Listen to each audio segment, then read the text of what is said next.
Hello, good morning students. तो आज की इस वीडियो में हम करने जा रहे हैं कक्षा 10वीं का व्याकरण में रस। तो रस की पहले 2 वीडियो भी मैं डाल चुका हूँ।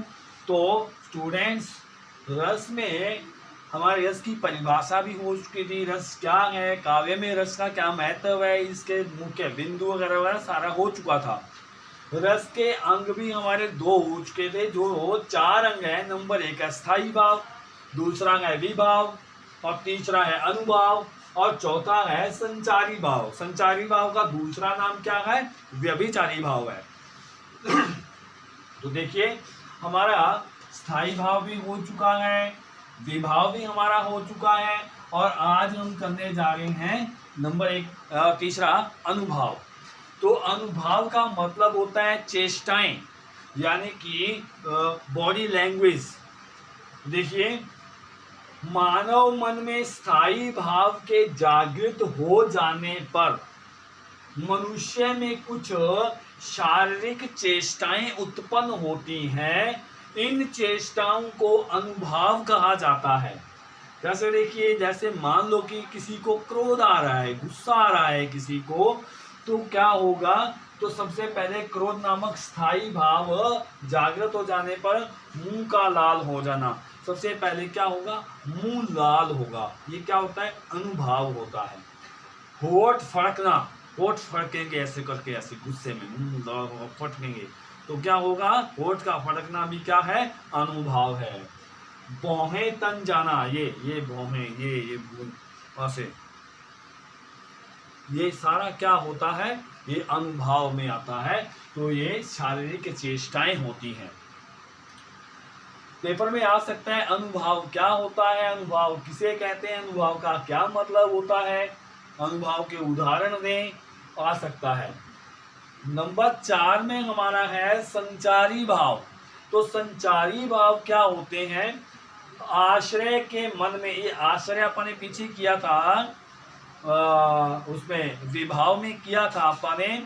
तो आश्रय कौन होता है? जिसके अंदर स्थायी भाव होता है और वो जागृत होता है, वो क्या होता है? आश्रय होता है। तो आश्रय के मन में उत्पन्न होने वाले अस्थिर मनोविकार, अस्थिर जो कभी रुकते नहीं हैं, मनोविकारों को संचारी भाव कहा जाता है।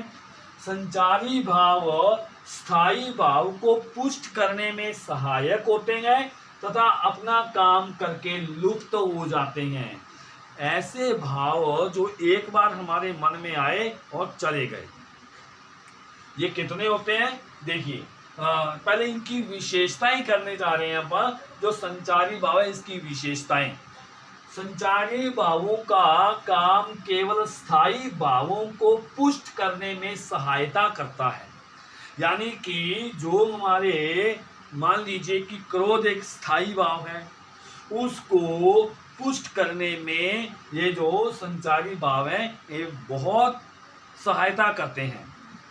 संचारी भाव उठते रहते हैं और विलीन होते रहते हैं। संचारी भाव क्या? आते रहते हैं, जाते रहते हैं, आते रहते हैं, जाते रहते हैं। कौन कौन से आते हैं, कैसे कैसे आते हैं, ये अपन आगे करेंगे भी।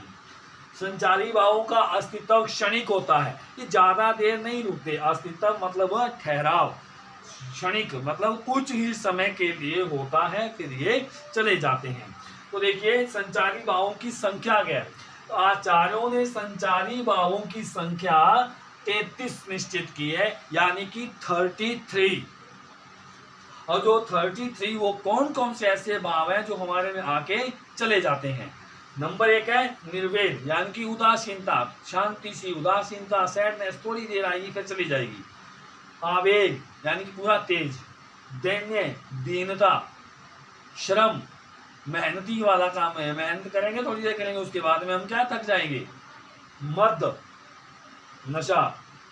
जड़ता, नंबर 6 पे है जड़ता। 7वां उग्रता।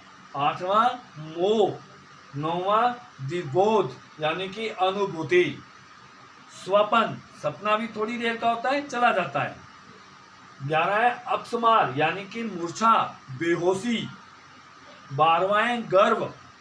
13वां है मरण। 14वां है अलसता, यानी कि आलस्य।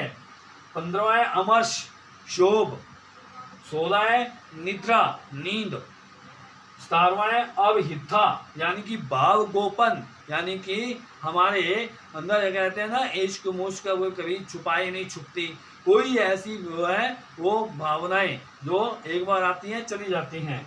18वां है औत्सुक्य, 19वां है उन्माद, 20वां है शंका, 21वां है स्मृति यानी कि यादें, 22वां है मति हमारी बुद्धि, 23वां है व्याधि यानी कि रोग, 24वां है संन्यास, 25वां है लज्जा शर्म, 26वां है हर्ष यानी कि खुशी, 27वां है असूया यानी कि जलन जेलसी, 28वां है विषाद, 29वां है धृति यानी कि धैर्य करना, 30वां है चपलता यानी कि शरारत, 31 यानी 31वां है ग्लानि हेट, 32 पे है चिंता और 31 पे है वितर्क यानी कि तर्क वितर्क करते रहते हैं ना, ये ही क्या है हमारे मन में एक बार आते हैं फिर आगे चले जाते हैं। तो स्टूडेंट्स ये संचारी भावों की संख्या भी आपसे पेपर में पूछी जा सकती है कि संचारी भाव कितने होते हैं, 33 होते हैं। संचारी भावों का दूसरा नाम क्या है, व्यभिचारी भाव, व्यभिचारी भाव है। और पेपर में आ ही सकता है 2 नंबर में कि संचारी भावों की संख्या कितनी है, सबके नाम लिखें, तो ये आपने सबके नाम लिखने होंगे। तो इस तरह से स्टूडेंट्स इनको भी याद कीजिए, पूरा जितना आपको बोर्ड पे ये सारा दिखाई दे रहा है इस सब को आप अपनी फेयर नोटबुक में उतारिए और इसको याद कीजिए।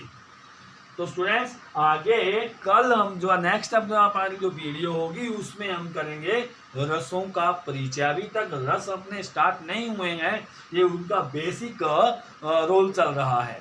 तो स्टूडेंट इसको अच्छे से आप याद कीजिएगा। धन्यवाद।